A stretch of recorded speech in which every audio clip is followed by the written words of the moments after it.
Hey, welcome back to the channel. This is another quick game review for a previously released game, CD Projekt Red's The Witcher 3 Wild Hunt.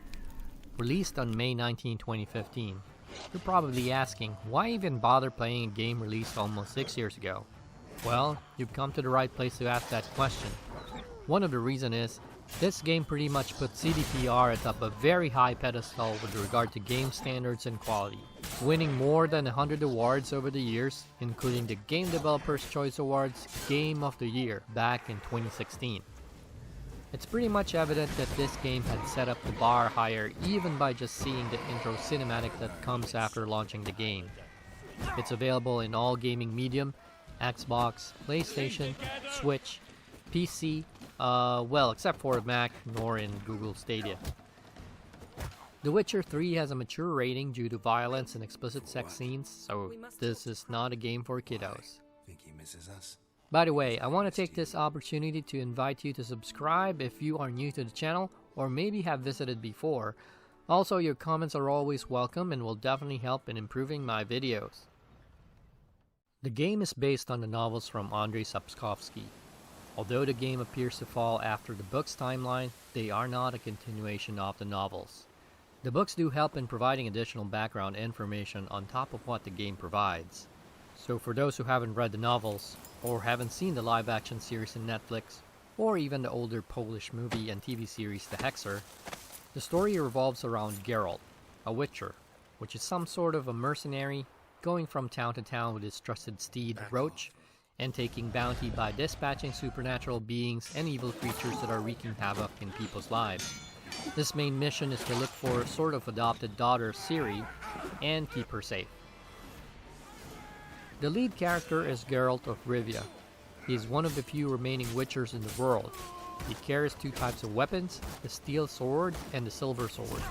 The Steel Sword is for human enemies, while the Silver Sword are for more supernatural ones.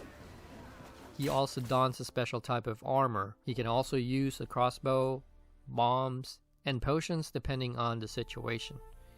Geralt is supported by other well-developed characters like Ciri of Sintra, Yennefer of Vengerberg, Chris Marigold, and these other fine individuals.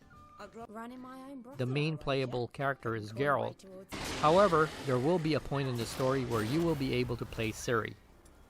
Geralt also has magic powers represented by various signs or spells like Igni for Fire Blast, Ard Sign for Telekinetic Blast that knocks down enemies, Quen Sign for a protective barrier that damages attacking enemies, Erden for a magical trap that works effectively for ghosts, specters, and spirits, and Axii for a spell that allows you to temporarily disable enemies. The Witcher world is quite huge.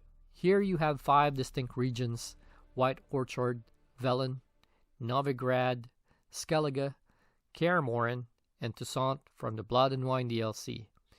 You start the story in Kaer Morhen using an older timeline, although technically you start at the White Orchard using the current timeline. You will also notice that the environment contains a lot of details. The graphics and textures are almost realistic and rendered with ample amount of lighting. There are various landscapes in the game, from desert, lush fields, towns and cities, and snow-filled areas. There are also occasional weather changes that you will encounter, like sunny days, overcast, and thunderstorms.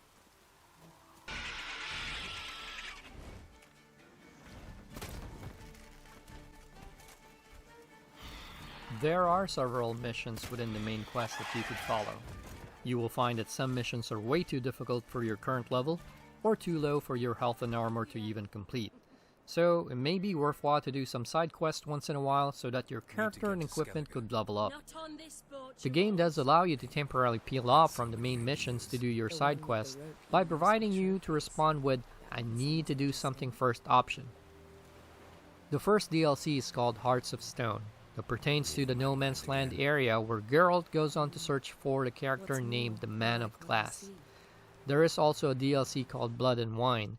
This is a bigger expansion, which adds a new map called Toussaint. Both of these DLCs are now available as standalone purchase or as PC Expansion Pass, or included out of the box in the Game of the Year editions for consoles. Now, if deep immersive games are not your cup of tea, but love the Geralt of Rivia character, you can still play Soul Calibur 6 and experience the fast-paced action sword fighting where you can slash and burn your way to victory. You can also play the Witcher card game called Gwent, which is playable in The Witcher 3 as a mini-game or separately in PC, in Android, and Apple devices. There is also a new game in an isometric view similar to the game Diablo called Thronebreaker. However, this is mainly a prequel storyline and has an entirely new set of characters. Please, this is urgent. Then speak. That's it! Thanks again for watching. See you next time as we do another quick game review on previously released games here on Are You Still Playing?